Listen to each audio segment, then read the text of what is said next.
Hyundai Motor India's position as the country's second largest car maker has come under several threats from Tata Motors over the last several months.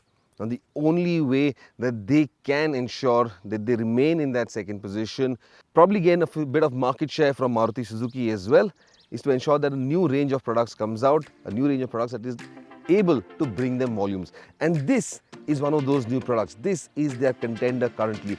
This is the new Exter. But that is information for the business channels, CNBC, Money Control. What you as a consumer would like to know, just how good is the Exter? How nice is it to drive? What does it have to offer you? And that is exactly what I'm here to evaluate. Now don't be mistaken by the location we've come to. This is significant off-road conditions and the Exter isn't really built for that. Though it does have that SUV-like aspiration, it's not exactly an SUV. You don't get four-wheel drive. Keep in mind, this is still a sub 4 meter hatchback with SUV-like body cladding. It's built on the Grand i10 Neos platform. So, well, there are limitations to what it can do.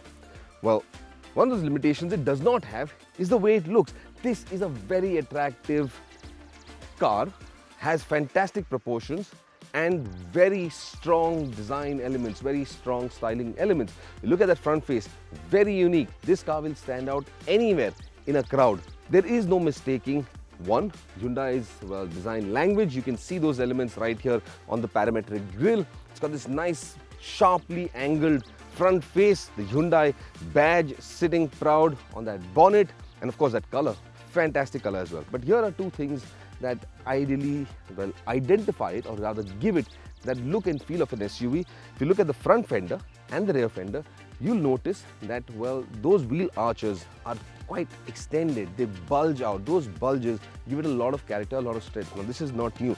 We've already seen this bulge on the Verna, a sedan, which gives it a very muscular feel, and that muscularity has been extended to the Exter as well. Good looking car? Definitely. This is a small car like I mentioned, but there is a fair amount of space and a lot of things that, well, will look probably similar to you if you've seen the Grand i10 Neos before. The steering wheel, similar elements. The dashboard again, the fascia over here, quite similar. But nonetheless, you've got a larger 8.3 infotainment screen. You've got LED cluster right behind the steering wheel over here, and several other elements, the upholstery, the panels, even this texturing on the dashboard. It's completely new, very unique for this segment as well. It's a nice place to be in. But what I'd like to know is just what the space is like in the rear seat. I've adjusted the position of the driver's seat to my liking. Let's just hop into the rear and see what the space is like over there. So here I am in the rear bench, and this does not split. It does not have a 60-40 split. However, the seat folds down if you want to increase boot space. But if you look at it, there is an enormous amount of headroom. There's an enormous amount of knee room. For a package that sits under 4 meters in length, this is very smartly packaged to offer maximum space and a fair amount of comfort as well. It's a hot day today. You can see I'm sweating. And one of the advantages that the Exter offers are these rear AC vents for consumers. Well, this will keep you cool in hottest of conditions. Overall, not a bad cabin, quite nicely spec'd, comfortable, a fair amount of luxury, and at that price, starting off at 599, going all the way just about 9 lakh rupees ex-showroom. Well, not a bad offering at all. The Exter may have SUV-like aspirations. It's designed as such. It's got this slightly over square silhouette. It's got these large, very muscular elements on the exteriors, enhancing the design profile. But when you're in the driver's seat and you're sitting here, well, it's not a very raised stance. You may have that 185 mm of ground clearance, but you aren't sitting far above the ground looking over other traffic. The Exter, it's a good urban car to drive. I think it would excel if you had to drive this within city limits. Irrespective of what the road conditions are like, it would really feel in its element right there. And this wouldn't matter if you're driving a manual or better yet, the AMT. But if you had to perhaps, say, drive it on the Mumbai-Delhi expressway that's coming out in the future, this would be a little bit tiring to drive over very long distance. You want slightly better comfort you want a more powerful engine, and well, the Exter does have its limitations.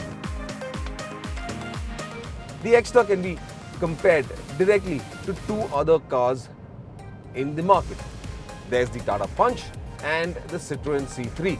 Now both of these are also styled like SUVs, but all these cars, well, they sport front-wheel drive architectures, the engine's positioned at the front, they're small compact engines, and there's a limited amount of power and torque that they develop. So if you think you can take the Exter off-road, I would advise you against being too adventurous.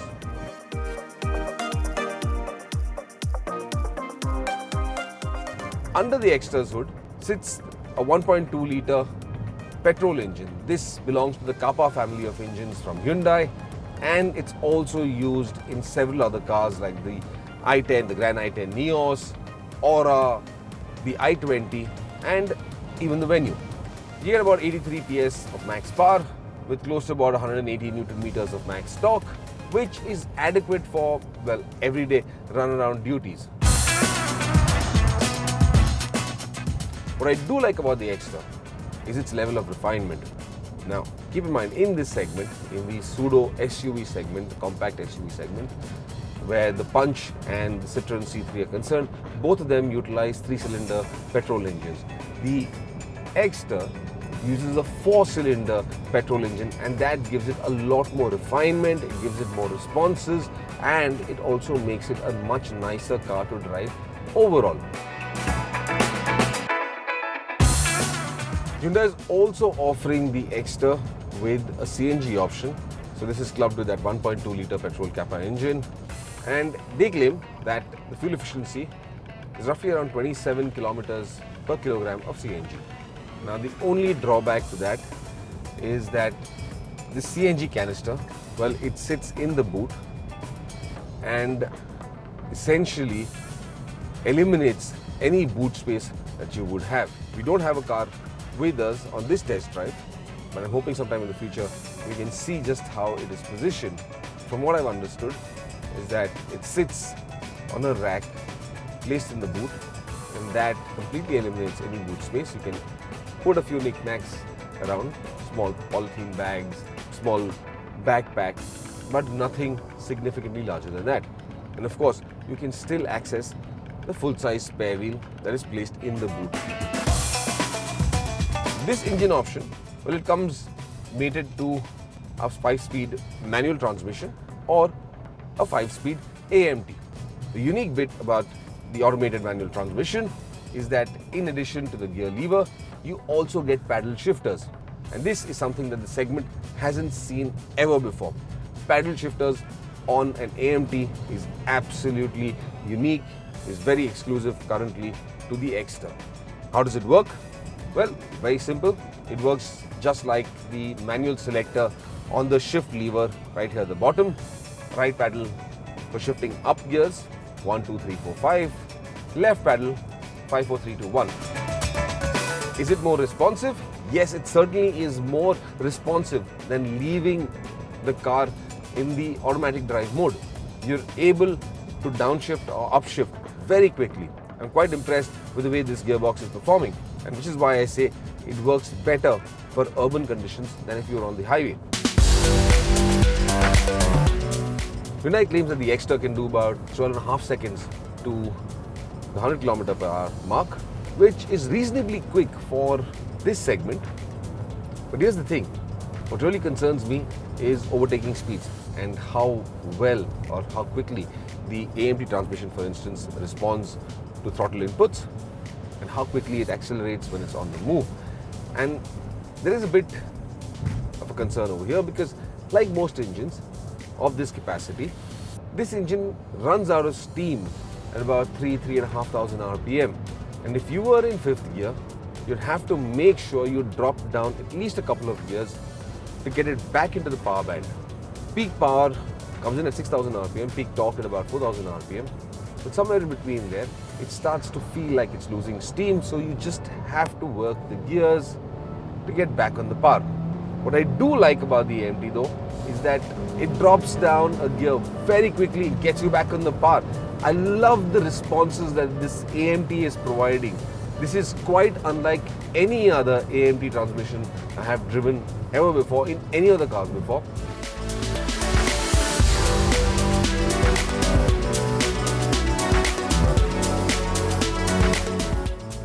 Hyundai claims the fuel efficiency figures for the manual transmission, and these are tested by ARAI, stands at 19.4 kilometers per litre, while for the AMT it's at 19.2 kilometers per litre.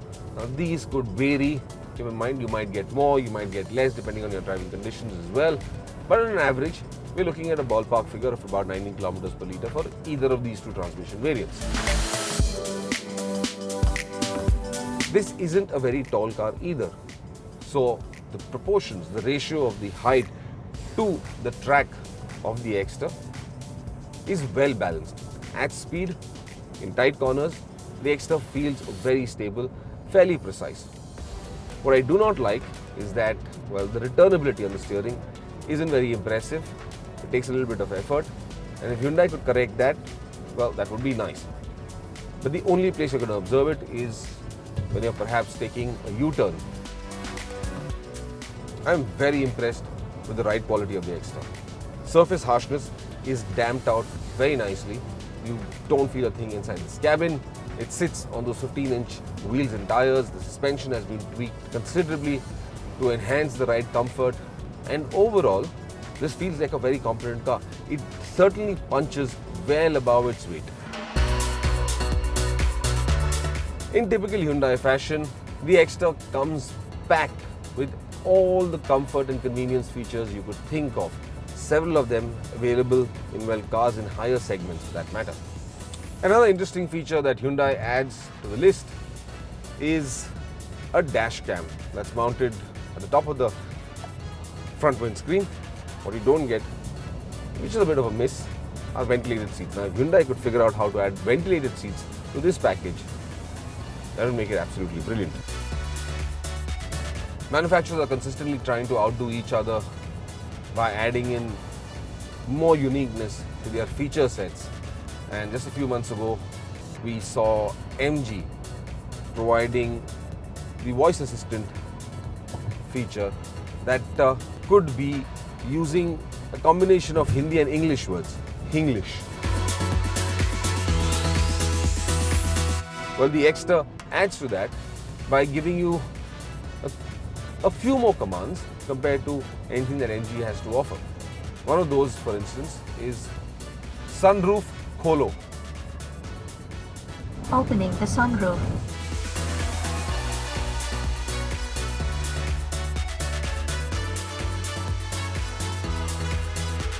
Hyundai has also been trying to set benchmarks within the automotive industry, especially where safety is concerned, and the Exter comes with 6 airbags as standard across all variants.